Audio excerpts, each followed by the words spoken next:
అందరికీ నమస్కారం. గ్రంథాలయం కార్యక్రమానికి స్వాగతం. ఈ భూమి మీద మతాన్ని స్థాపించింది మనమే. మన అనుభవాలను ప్రతి ఒక్కరూ గ్రంథస్థం చెయ్యాలి. ఒక గొంగళి పురుగు సీతాకోక చిలుకలాగా ఎలా పరివర్తనం చెందుతుందో అలాగే ఓ సాధారణ స్థితిలో ఉన్న మానవుడు అద్భుతమైన నూతన స్థితిలోకి ఎలా మార్పు చెందుతున్నాడు.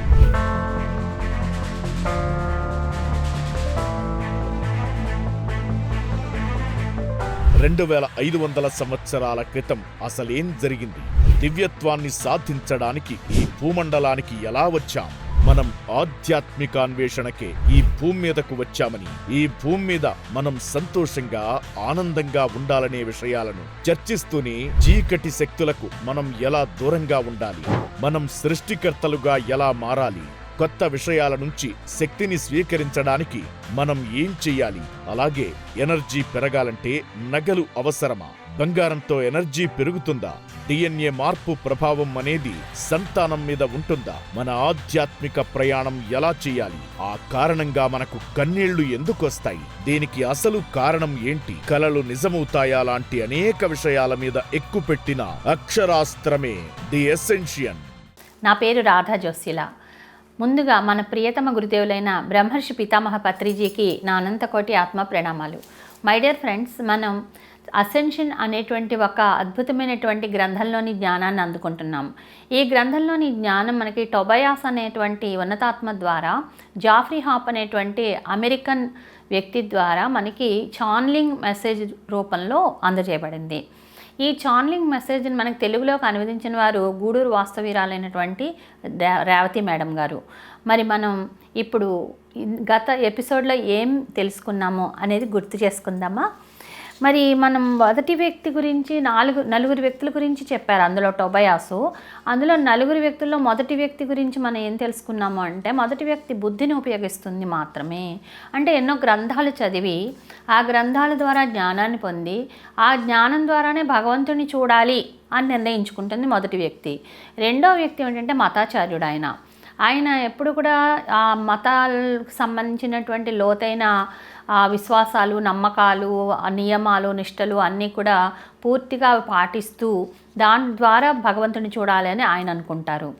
అలాగే మరి మూడో వ్యక్తి ఏమనుకుంటుందంటే, తను మామూలుగా ఇటు చర్చిలకి వెళ్తుంది, టెంపుల్స్కి వెళ్తుంది, లేదా ఒక ఆధ్యాత్మిక క్లాసులకి వెళ్తుంది, న్యూ ఎనర్జీ క్లాసులు అలాంటి వాటికి.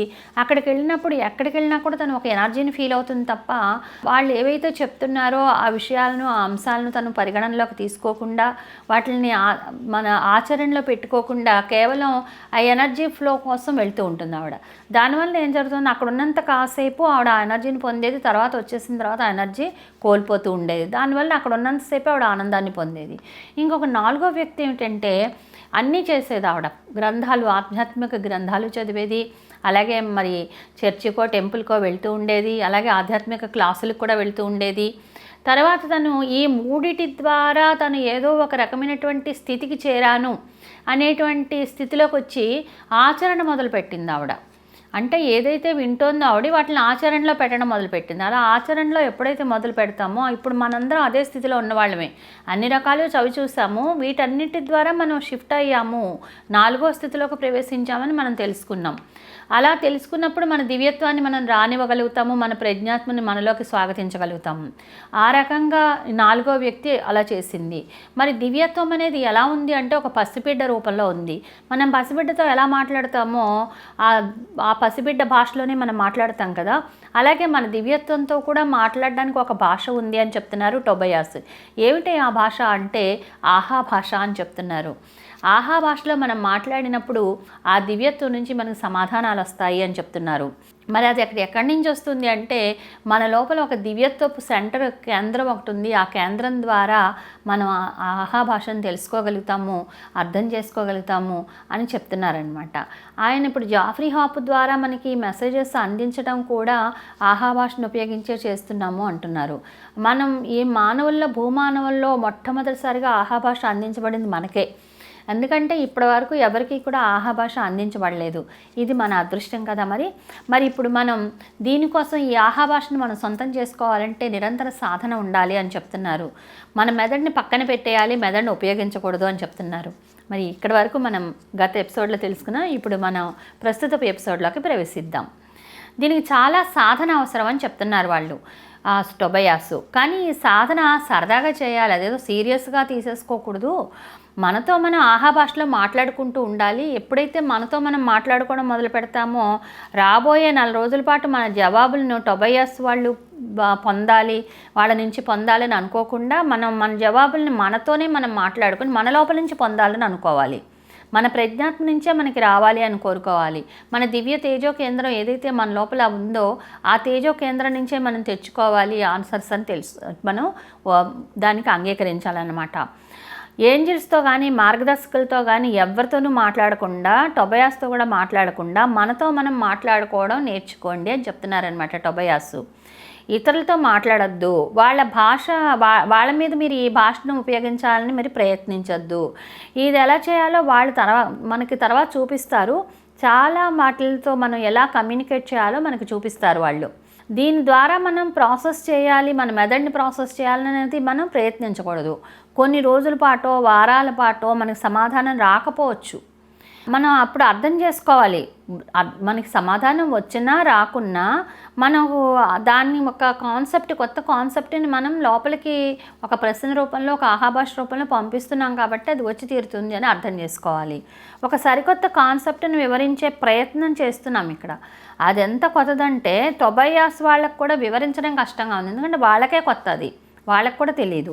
వాళ్ళకి నవ్వొస్తుంది ఈ విషయంలో, అసలు ఎలా చెప్పాలో కూడా వాళ్ళకి అర్థమవక నవ్వొస్తుంది. ఎందుకంటే మనం మొదటి వాళ్ళం ఇవన్నీ అందుకోవడానికి. ఉదాహరణకు మనకి ఏదైనా చెప్పాలి, ఇలా ఆహాభాష అంటే ఇలా ఉంటుందని చెప్పాలి, లేదా మీకు ఆన్సర్స్ ఇలా వస్తాయని చెప్పాలి అని వాళ్ళు ప్రయత్నిస్తున్నా కూడా ఉదాహరణ కోసం కూడా వాళ్ళకేం దొరకట్లేదట. కానీ దీన్ని మనం మేధస్సు జోలికి తీసుకుపోవడం మాత్రం వాళ్ళకి ఇష్టం ఉండదు. మేధస్సు జోలికి తీసుకెళ్ళకండి, మైండ్తో వర్క్ చేయకండి అని చెప్తున్నారు. మన మెదడుతో అనమాట మైండ్ అంటే. మరి మన దివ్యత్వంతో మనం ఎలా కనెక్ట్ అవుతాము, మన సంపూర్ణత్వంతో మనం ఎలా కమ్యూనికేట్ చేస్తాము? అది ఏ ఇంగ్లీష్ ద్వారానో, లేదా ఫ్రెంచ్ భాష ద్వారానో, లేక వేరే భాష ద్వారానో కాదు. మన మనోనేత్రంతో చూడటం ద్వారా కూడా కాదు. అది మనలో కొందరికి అలాంటి శక్తి వరంగా ఉంది. కొంతమందికి మనోనేత్రం ద్వారా చూడడం అనేది వరం ఉంది. మన ఇంద్రియాల ద్వారా కూడా చూడకూడదు. అది ఒక కొత్త చోట ఉంది, అది మన దివ్య కేంద్రం. ఆ దివ్య కేంద్రం మరో 4 రోజుల పాటు మనతోనే మనం కమ్యూనికేట్ చేసుకున్నప్పుడు ఆ దివ్య కేంద్రాన్ని మనం తెలుసుకోగలుగుతాం. మనం తెలుసుకోకపోయినా కూడా మనం కంగారు పడక్కర్లేదు. టొబయాస్కి సంగతి తెలుసు. మనం తెలుసుకోలేకపోతే మనం భంగపడతామేమో అని ఆయనకు తెలుసు. మనకు కోపం వస్తుంది, ఏంటి ఆహాభాష అంటున్నారు, ఏదో దివ్య కేంద్రం ఉందంటున్నారు, మాకేం తెలియట్లేదు అని మీకు కోపం రావచ్చు. కానీ మళ్ళీ దాని దగ్గరికి వెళ్ళి దాన్ని ఉపయోగించడం కొనసాగిస్తూనే ఉంటారు మీరు, ఎంత కోపం వచ్చినా, ఎంత భంగపడినా. అప్పుడు మీరు దాన్ని పొందగలుగుతారు అంటున్నారు టొబయాస్. అప్పుడు మనం అంటామట, ఆహా ఇప్పుడు నాకు కనపడుతోంది, నేను ఫీల్ అవుతున్నాను, ఆ దివ్య కేంద్రం ఎక్కడుందో నాకు అర్థమవుతోంది, నా మెదడులో దీని గురించి నేను పోరాడాల్సిన పని లేదు, గతంలో ఎన్నడూ నాకు తెలియని భాషలో నా దివ్యాత్మతో నేను ఇప్పుడు కమ్యూనికేట్ చేయగలుగుతున్నాను, అసలు అలాంటి భాష ఉన్నట్లు కూడా నాకు ఇప్పుడు ఇంతకు మునుపు తెలియదు, ఇది ఒక ఎనర్జీ భాష, ఇది ఒక ప్రకంపన భాష అని మనం చెప్తామట. మనం ఒక కొత్త భాష నేర్చుకుంటున్నాం ఇప్పుడు, అది కమ్యూనికేషన్ భాష. ప్రజ్ఞాత్మతో కమ్యూనికేట్ చేయాలి, మనతో మనం కమ్యూనికేట్ చేయాలి. ఈ నూతన క్లిష్ట పరిస్థితుల్లో ఆనందంగా ఎలా ఫీల్ అవ్వాలి అన్నదే ఆ భాష. అది సహనపు భాష, సహనంతో చేయాలన్నమాట. మనం చూడలేని విధంగా, గుర్తించలేని విధంగా అంతర్పరిధిత్వంతో కలిగి అది ఉంటుందన్నమాట. మన లోపల అంతర్పరిధిత్వం ఏదైతే ఉందో అంతర్పరిధిత్వంతో కనెక్ట్ అయి ఉంటుంది. దాని శక్తి ఎంతో అద్భుతంగా ఉంటుంది. ఇప్పుడు మనమున్న ప్రకంపనల్లో దాని శక్తిని, సత్తాని మనం చెప్పడం కష్టమే. ఎందుకంటే మనం చాలా ప్రకంపనలను మార్చుకున్నాం, మన ఫ్రీక్వెన్సీ లెవెల్ చాలా చేంజ్ అయిపోయింది. ఇప్పుడు మనం ఎంత ప్రకంపన శక్తిని కలిగి ఉన్నామనేది చెప్పడం కూడా కష్టమే. ఇప్పుడు మన ప్రకంపనలు ఎదుగుతూ ఉంటే మన ప్రకంపనతో అన్ని విధాల సమానమైన లక్షణాలు కలిగిన ఆ ఎనర్జీలోకి భూమి కదిలి సాగిపోయే కొద్దీ అది మరింత సులభం అవుతుంది మనకి. అంటే ఎప్పుడైతే మన ఎనర్జీని పెంచుకుంటూ ఉంటామో మన ప్రకంపనలు పెరిగే కొద్దీ కూడా మనకి అది చాలా సులభతరం అవుతుంది. గ్రిడ్లు మారే కొద్దీ భూ ఎనర్జీని ఒక కొత్త క్రమాంకంలోకి అలైన్మెంట్లోకి మనం తెచ్చుకోగలుగుతాం అన్నమాట. దీన్ని ఇప్పుడే నిర్వచించాలని ప్రయత్నించకండి అని చెప్తున్నారు. దానికి ఒక భౌతిక స్థలాన్ని నిర్దేశించడానికి కూడా మీరు ప్రయత్నించకండి. అంటే గుండెల్లో ఉంటుందా, లేకపోతే ఇక్కడ మెదడులో ఉంటుందా, లేదంటే కడుపులో ఉంటుందా, ఇలా ఏమీ ప్రత్యేకమైనటువంటి భౌతిక స్థలాన్ని నిర్దేశించకండి. దాన్ని అలా ఉండనిద్దాం, అప్పుడు అది మన దగ్గరకే వస్తుంది. ఆ సమయం వచ్చినప్పుడు మన దివ్యత్వం గుండా మన సమాధానాలు మనకే వస్తాయి. అప్పుడు మనం మన దివ్యత్వం తన ఉనికిని మన నూతన చైతన్య స్థాయిలో సస్పృహ అంటే స్పృహతో కూడి ఉన్న స్థితిలో మనకి చూపుతుంది. నిద్రలోకి వెళ్ళిపోవడమో, తెలియని కాన్షియస్ లేకుండా ఉన్న స్థితిలోకి వెళ్ళడమో కాకుండా పూర్తి స్పృహలో ఉన్నప్పుడు మనకి తెలియచేస్తుంది. ఒక పెద్ద బుడగ పైకి వస్తున్నట్లుగా మనకు అనిపిస్తుంది. అది మన లోపల నుంచి పైకి వస్తుంది. పైకి అది ఉపరితలానికి వచ్చేసరికి విస్తరించి వ్యక్తమవుతూ ఉంటుంది.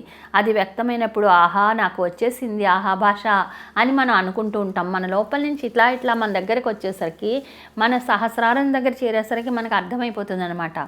ఆహా భాషను మన మార్గంలో మనం నానాటికి ఎక్కువగా ఉపయోగిస్తూ ఉంటాం రాను. దాంతో మనం బాగా పనిచేయటం మొదలుపెట్టాక అది మనకు అలవాటైపోయి మన నిత్య జీవితంలో మనం వాటిని ఎన్నింటికో దాన్ని ఆహా భాషను ఉపయోగిస్తూ ఉంటాం అనమాట. దాన్ని మహిమలున్న భాష అని కూడా పిలవచ్చు, అంటే మిరాకిల్ భాష అని కూడా పిలవచ్చు. ఎందుకంటే అది నిజంగా అలాంటి భాషే, మిరాకిల్స్ ఉన్న భాషే. అది అసలు ఉన్నాయని కూడా మనకు తెలియని స్థాయిల్లో మనకి మొదట మనతో మనం కమ్యూనికేట్ చేసేలాగా అది సహాయపడుతుంది. మొదట మనతో మనం కమ్యూనికేట్ చేసిన తర్వాత ఇతర అన్నింటితో కూడా మనం మాట్లాడే స్థితికి మనల్ని వెళ్ళేలాగా సహాయపడుతూ ఉంటుందన్నమాట. ఇదో కొత్త భాష. టొబయాస్ వాళ్ళు ఆవుల వైపును ఉపయోగించే భాష లాంటిదే ఇది. టొబయాస్ వాళ్ళకు కూడా అక్కడ ఆవుల వైపు ఒక భాష ఉంటుంది, ఆత్మ భాష. అలాగే మనకి ఇక్కడ ఆహా భాష. మరి అక్కడ ఉన్నవాళ్ళు మాట్లాడే భాషలో ఒక ప్రకంపన ఉంటుంది. అది ఎలాంటి ప్రకంపన అంటే దానిని మాటలతో నిర్వచించడానికి ప్రయత్నిస్తున్నాడు టొబయాస్. అది ఎలా ఉంటుందంటే దాన్ని వాళ్ళు సలీబస్ అని పిలుస్తారట అక్కడ ఉన్నటువంటి ఆ భాషని. టొబయాస్ వాళ్ళు ఇక్కడ ఉపయోగించే భాష ఈ రకానికి చెందిందే. ఇది ఎనర్జీ పరమైన భాష. వాళ్ళు ఛానలింగ్ ద్వారా మనకి అందజేయడానికి కూడా ఉపయోగిస్తూ ఉంటారనమాట ఈ సలీబస్ భాషని. కణాల మధ్య మనకి కమ్యూనికేషన్ జరుగుతూ ఉంటుంది అని చెప్తున్నారు. మన శరీరం తనదైన ఎనర్జీ భాషలో తను మాట్లాడుకుంటూ ఉంటుందట. మన శరీరంలోని కణాలన్నిటికీ కూడా, కణాలు, అణువులు, అవయవాలు ఇవన్నీ కూడా గడబడిగా మాట్లాడుకుంటూనే ఉంటాయట. కానీ అది మనకు వినపడదు, మనం వినం కూడా. కానీ అవి ఒకదానితో ఒకటి మాట్లాడుకుంటాయి. మన లోపలే జరుగుతున్న ఈ కమ్యూనికేషన్లో మన ప్రమేయం కల్పించుకోవాలంటే మనం మెదడును ఉపయోగించాల్సిన పని లేదు. అది మనల్ని తలములకలు చేసేస్తుంది. కానీ మన శరీరంలోని ప్రతి కణము, ప్రతి అణువు, ప్రతి అవయవము, ప్రతి భాగము మాట్లాడే భాష ఒకటి ఉంది. వాటికి కూడా ఒక భాష ఉంది. మన లోపల ఉన్న కణాలన్నీ మాట్లాడుకుంటూ ఉంటాయి. అదిగో అక్కడ అది సరిగా పనిచేయట్లేదు చూడు, ఇగో ఇక్కడ ఈ కణం సరిగా బాగోలేదు చూడు అని ఒకదానికోటి మాట్లాడుకుంటూ ఉంటాయన్నమాట. అది మన మెదడు గుండా వచ్చే భాష కాదు. అది మనం నిర్వచించాల్సిన భాష కాదు. అది ఆ భాష ఉంది అంతే. మనకి మన శరీరంతో మనం మాట్లాడుకోవడానికి ఏ భాషనైతే ఉపయోగిస్తూ ఉంటామో అలాంటి భాషే అది. మన శరీరంతో మనం మాట్లాడుతూ ఉంటాం మన కణాలతో. అలాగే వాటికి కూడా కణాలకు ఒక భాష ఉంటుందన్నమాట. ఈ కొత్త ఆహా భాష కాకపోతే ఇది కొత్త స్థాయిలో ఉంది. అదొక కొత్త ఆహా భాష. అది కూడా ఒక కొత్త స్థాయిలో ఉంటుందన్నమాట. దానిలో జాగృతమవుతున్నటువంటి మన దివ్యత్వం యొక్క ప్రమేయం ఉంది కాబట్టి అది ఒక కొత్త స్థాయిలో ఉంది అని చెప్తున్నారు. అంటే మనతో మనం మాట్లాడుకోవడం ఎలాగో మన కణాలు, మన అణువులు, మన అవయవాలు అన్నీ కూడా మాట్లాడుకుంటూనే ఉంటాయి అని ఇక్కడ మనం తెలుసుకున్నాం. మనతో మనం ఎలా మాట్లాడుకుంటాము, మన కొత్త సెల్ఫ్తో మనం ఎలా మాట్లాడతాము, ఈ మధ్య మనం దాన్ని ఉపయోగించాలని ప్రయత్నిస్తున్నాం. దాన్ని మన బుద్ధి ద్వారా తీసుకురావాలని మనం పోరాడుతూ ఉన్నాం. మన పాత ఎనర్జీ పద్ధతులను ఉపయోగిస్తూ వస్తున్నాం మనం ఇంతకాలం. కానీ ఇంకా ఇప్పుడు అవి పనిచేయవు. ఆ పాత పద్ధతులు ఓల్డ్ ఎనర్జీకి సంబంధించిన పనిచేయవు. దీన్నంతా వివరించడం టొబయాస్ వాళ్ళకి కష్టం. ఎందుకంటే ఈ ప్రక్రియను మేధస్సుతో, బుద్ధితో ఆలోచించడం వాళ్ళకి ఇష్టం లేదు. మనం సంపూర్ణత్వంతో కనెక్ట్ అయ్యేటువంటి విధానం ఇది. మన సంపూర్ణత్వంతో మనం కనెక్ట్ అయిపోవాలన్నమాట. దీన్ని ఎలా సాధన చేయాలి అంటే మన ప్రశ్న వేసుకోవాలి, మనతో మనం మాట్లాడాలి. ఒక ప్రశ్న మన లోపలికి వేసుకొని మనతో మనం మాట్లాడుకోవాలి. టొబయాస్తో మాట్లాడకూడదు. మనతో మనం మాట్లాడుకొని తర్వాత నిశ్చలంగా ఉండిపోవాలి అంతే. ఇంకే ఆలోచనలు లేకుండా ప్రశాంతంగా అలా ఉండిపోవాలి. ప్రశాంతంగా ఊరుకోవడమే మనం చేయాల్సిందల్లా. పాత ఎనర్జీ నుంచి దేనికోసము ఊహించుకుని ఎదురు చూడవద్దు అని చెప్తున్నారు మనల్ని. సమస్తము మన దివ్యత్వంలో నుంచే వస్తుందని ఎదురు చూస్తే చాలు. అంటే మనకు ఆ నమ్మకం ఉండాలి, మన దివ్యత్వం మీద మనకు ఆ నమ్మకం ఉండాలి.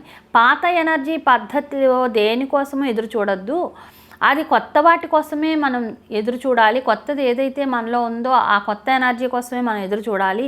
గతంలో మనం అలవాటు పడిన ఎలాంటి మాటలు లేకుండా, ఎలాంటి ఆలోచనలు లేకుండా, నిర్దిష్టంగా ఉన్నటువంటి దివ్య దృశ్యం లేకుండానే, అంటే ఇలాంటిది ఉంటుంది అలాంటిది ఉంటుంది అన్న ఆలోచనలు కానీ, మాటలు కానీ, దృశ్యాలు కానీ పెట్టుకోకుండా ఓపెన్ మైండ్తో మన సర్వత్వంతో నిజంగా కమ్యూనికేట్ చేయడం మనం నేర్చుకుంటామని మనం తెలుసుకుంటాము. ఈ తతంగా మనం చేస్తూ ఉన్నప్పుడు ఈ ప్రొసీజర్లో మనం ఇవన్నీ కూడా తెలుసుకోవడం జరుగుతుందనమాట. అంటే మనతో మనం ఎలా కమ్యూనికేట్ చేయాలనేది మనకు అర్థమవుతుంది. ఇది కష్టంగానే ఉంటుంది, కానీ టొబయాస్ ఆలోచనలు కానీ, మాటలు కానీ, ఫీలింగ్స్ కానీ, దృశ్యాలు కానీ లేకుండా ఎలా మాట్లాడగలం? నువ్వు ఇలా చెప్తున్నావు బాగానే ఉంది, కానీ ఆలోచనలు కానీ, మాటలు కానీ, ఫీలింగ్స్ కానీ, దృశ్యాలు కానీ లేకుండా ఎలా మాట్లాడగలుగుతాం? వీటిని పనిముట్లుగా మేము ఎప్పుడు వాడుతూ వచ్చామే అని అడుగుతున్నారట మన వాళ్ళు, మన మానవులు. అడుగుతుంటే వీటిని పనిముట్లుగా మేము ఎప్పుడు వాడుతూ వచ్చామే అన్నప్పుడు మన పరిస్థితి వాళ్ళకి అర్థమవుతోంది. ఏంటంటే ఈ కొత్త భాష సరిగ్గా ఎక్కడి నుంచి వస్తుందో వాళ్ళు చెప్పలేరు. వాళ్ళు చెప్పగలిగిందల్లా ఏంటి అంటే, మనం సాధన చేసినట్లయితే, మనం దానితో పని చేసినట్లయితే మనం హఠాత్తుగా ఆహా అని అనేస్తామట. అంటే అది వాళ్ళు కూడా చెప్పలేరు, మనమే సాధన చేసి తెలుసుకోవాల్సిన ప్రక్రియ ఇది. మన ఆహా భాషతో మనం మాట్లాడాలి అంటే మనం ఏది ఉపయోగించకూడదు, ఏ పనిముట్లు ఉపయోగించకూడదు అనమాట. మాటలు కానీ, ఫీలింగ్స్ కానీ, దృశ్యాలు కానీ ఏమి ఉపయోగించకుండా మనం చేయాలి. ఆలోచనలు కానీ ఏది చేయకూడదు.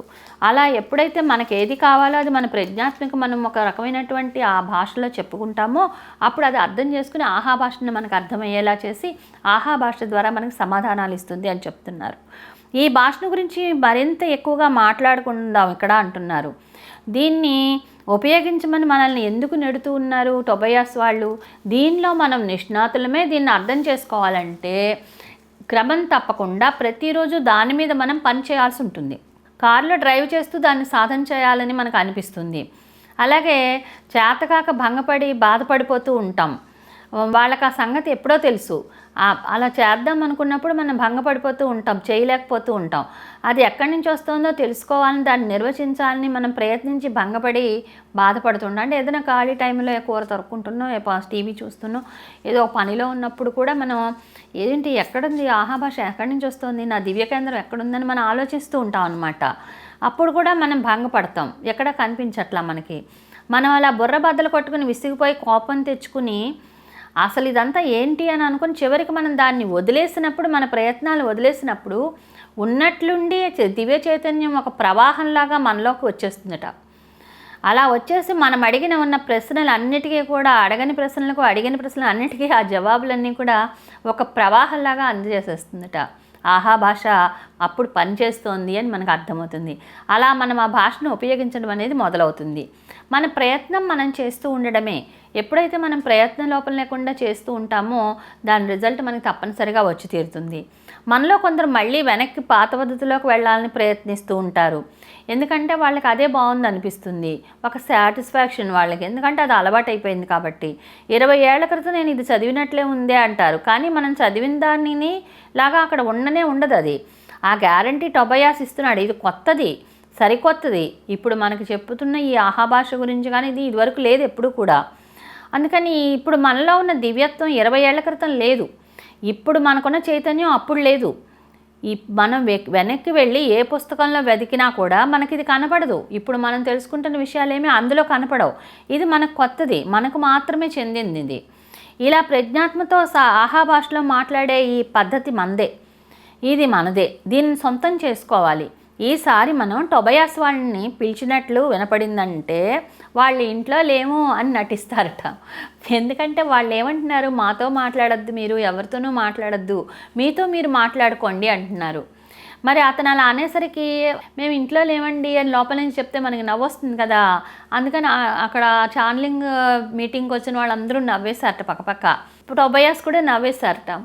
ఇతర జీవులను పిలిచినట్లు వినపడితే వాళ్ళతో కూడా టొబయాస్ మాట్లాడి మన లైన్ని కలుపుకోవద్దని కూడా చెప్తారట. అంటే టొబయాస్ని కాకుండా వేరే గ్రహాంతర వాసులనో, వేరే మాస్టర్స్నో, వేరే గురువులనో మనం పిలిచినప్పుడు కూడా వాళ్ళతో కూడా మీరు వీళ్ళతో లైన్ కలపద్దు, వీళ్ళతో ఏం మాట్లాడద్దు అని ఆయన చెప్పేస్తారట.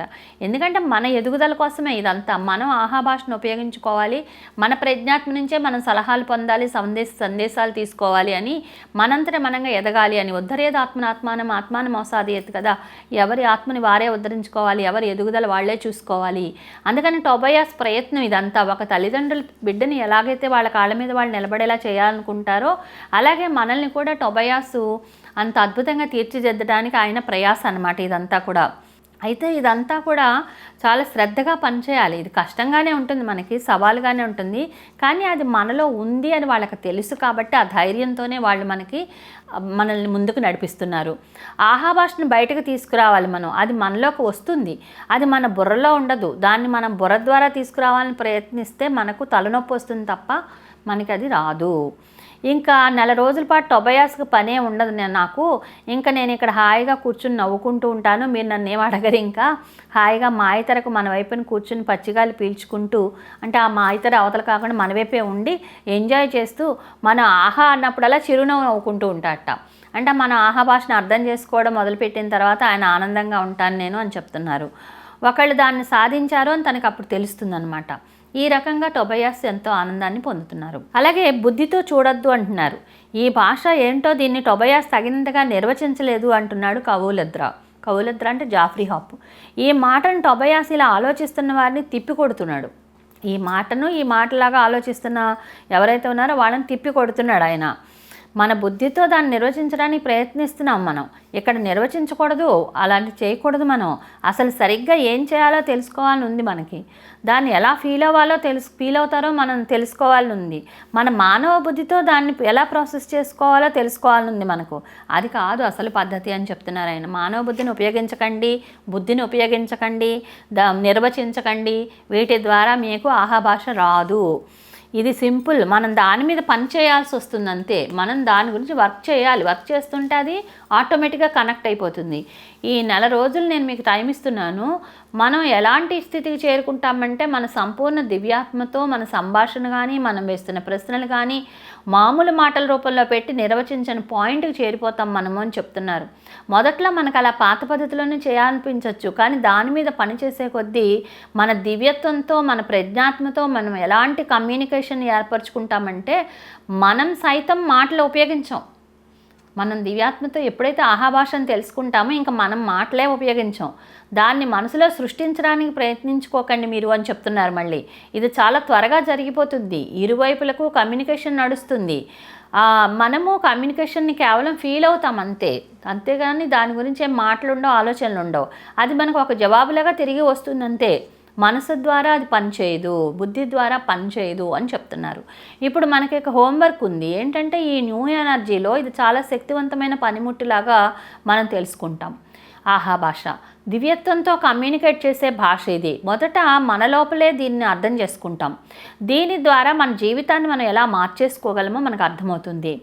ఈ కొత్త భాషలో ఇతరులతో, ఇతర వస్తువులతో ఎలా కమ్యూనికేట్ చేయాలో కూడా మనం అర్థం చేసుకోవడంలో మనకు చాలా సహాయపడుతూ మనతో పనిచేస్తూ ఉంటారు టోబయాస్ వాళ్ళు. అంటే ఇతర వస్తువులతో కూడా మనం కమ్యూనికేట్ చేయొచ్చు ఈ కొత్త భాషలో. అలాగే ఇతరులతో కూడా మనతో మనం చేసుకున్నాం ఇప్పటి వరకు, చేసుకోవాలని చెప్పారు. ఇప్పుడు ఇతరులతోనూ, ఇతర వస్తువులతో కూడా మనం చేయొచ్చుటండి కమ్యూనికేషను. మనం ఏదైనా ఒక ల్యాప్టాప్తో కానీ, లేదా ఒక కెమెరాతో కానీ, లేదా ఒక బుక్తో కానీ, దేంతోనైనా సరే మనం కమ్యూనికేట్ చేసేటువంటి స్థితి ఆహాభాషలో ఉంది. మనతో కలిసి గడిపిన ఈ సమయాన్ని వాళ్ళు ఎంతో ఎంజాయ్ చేస్తున్నారు మాస్టర్స్. అంటే ఆ టోబయాస్ వాళ్ళందరూ కూడా మన మాటల మధ్యలోనే ఇక్కడ చోటు చేసుకున్న రూపాంతరీకరణను చూసి ఎంజాయ్ చేశారు. అంటే మనం ఇలా మాట్లాడుకుంటూ ఉండగానే మనలో ఎంతో మార్పులు వచ్చేస్తున్నాయట. ఇది వింటున్న వాళ్ళలో కూడా ఎంతో మార్పులు వచ్చేస్తూ ఉంటాయి. ఎందుకంటే మనం ఇంత సత్యాలు, ఇంత జ్ఞానాన్ని మనం తెలుసుకుంటున్నప్పుడు, మనం జ్ఞానవంతంగా ఎదుగుతూ ఉన్నప్పుడు మనలో ఎంతో రూపాంతరీకరణ జరుగుతూ ఉంటుంది. అది వాళ్ళు చూసి ఎంతో ఎంజాయ్ చేస్తున్నారు, ఆనందపడుతున్నారు టోబయాస్ వాళ్ళు. మనల్ని కొత్త చోటకి తీసుకెళ్ళడానికి ఏమాత్రం ఏమాత్రం ఉపయోగపడని వాటిని రిలీజ్ చేసేయాలి. అంటే ఉన్నతమైన స్థితుల్లోకి మనం తీసుకెళ్ళని పాత భావాలు, పాత నమ్మకాలు, పాత అభిప్రాయాలు వాటన్నిటిని రిలీజ్ చేసేయాలి. అలాంటి రూపాంతరీకరణ మనం అనుమతి ఇచ్చాం ఇప్పటివరకు. ఇంకా ఈ మధ్య అవన్నీ కూడా మనకి ఇబ్బంది పెడుతున్న విశేషాలు. అందుకని ఆ ఇబ్బంది పడుతున్న వాటిని వదిలేయండి అని చెప్తున్నారు. రూపాంతరీకరణ చెందడానికి మనం అనుమతించాం. ఇంకెక్కడి నుంచి మనం బయటకు వెళ్ళినప్పుడు ఏం జరిగిందో, ఎలా జరిగిందో అర్థం చేసుకోవడానికి ఆహా భాషను ఉపయోగించాలి మనం. ఈ ఆహా భాష బుద్ధి గుండా రాదు అని ఎన్నిసార్లు మనకి 1,00,000 సార్లు చెప్తున్నారు ఆయన. ఎందుకంటే మనం ఎంతసేపు బుద్ధిని ఉపయోగిస్తాం, లాజిక్ మైండ్ని ఉపయోగిస్తూ ఉంటాం. అందుకని పాపం ఆయన అన్నిసార్లు మనకి టొబయాస్ చెప్తూనే ఉన్నారు. దాన్ని వేరే చోట్ల మనం ఫీల్ అవుతూ ఉంటాం. మనంతటా మనం మన ప్రశ్నలను, సమాధానాలను ఆహా భాషలోనే పొందాలి అని చెప్తున్నారు ఇక్కడ. ఇలాంటి మీటింగుల్లో ఏవైతే ఛానలింగ్ మీటింగులు జరుగుతూ ఉంటాయో, టొబయాస్ వాళ్ళు మనతో మాట్లాడుతున్నప్పుడు దానిలో చాలా భాగం ఈ కొత్త భాషలోనే జరుగుతుంది. అంటే ఈ ఆహా భాషలోనే జరుగుతుందట. కాబట్టే మనలో కొందరు జోన్లోకి వెళ్ళిపోతూ ఉంటారు. అందులోనే మనలో కొందరు చాలా స్పష్టమైన ఎరుకతో ఉంటారు. చాలామంది ఆహా భాష జోన్లోకి వెళ్ళిపోతారు. కొంతమంది ఎరుకతో ఉంటారు, చాలా సెన్సిటివ్గా ఉంటారు. వాళ్ళు ఈ కొత్త భాషలో కమ్యూనికేట్ చేస్తున్నారు మరి. ఎందుకంటే వాళ్ళు అర్థం చేసుకోగలుగుతున్నారు, కమ్యూనికేషన్ కూడా చేయగలుగుతున్నారు. ఈ భాష ద్వారా వాళ్ళు మొదట మన ఆలోచనలు ఫీల్ అవ్వగలుగుతారు, మన ఆలోచనలు చదవగలుగుతారు. ఇది కొత్త పద్ధతి అనమాట. చివరికి మనకే తెలుస్తుంది ఈ విషయాన్ని ఎలా తీసుకోవాలో, దాన్ని ఎలా ఆహా భాష నుంచి మానవ పదాల్లోకి తర్జుమా చేయాలో మనకి కాలక్రమేణా అర్థమవుతుంది. కాకపోతే కొంచెం సమయం పడుతుంది అంతే. ఆ సమయం పడుతుంది కదా అని మనం ఏం కంగారు పడక్కలేదు. మనం ఇప్పటి నుంచి మొదలుపెట్టి ఆహా భాషని మనం ప్రాక్టీస్ చేయడం మొదలు పెడదామా ఫ్రెండ్స్? మరి మనతో మనం మాట్లాడుకుందాం ముందు. అలా ఒక 4 రోజులు మీతో మీరు మాట్లాడుకోవడం అంటే మాటల రూపంలో కానీ, చేతల రూపంలో కానీ, ఆలోచన రూపంతో కానీ ఒక దృశ్యాన్ని ఊహించుకోవడం కూడా కాదు. మీకు ఏది కావాలో మీ ప్రజ్ఞాత్మకు తెలుసు. మీ ప్రజ్ఞాత్మతో మీరు దాన్ని ఫీల్ అవ్వండి అంతే. ఫీల్ అయితే సరిపోతుంది. ఓకేనా ఫ్రెండ్స్? మరి ఈ ఎపిసోడ్ ఇంతటితో ఆపుకుందాం. తిరిగి మరో ఎపిసోడ్లో మళ్ళీ కలుసుకుందాం. ధన్యవాదాలు.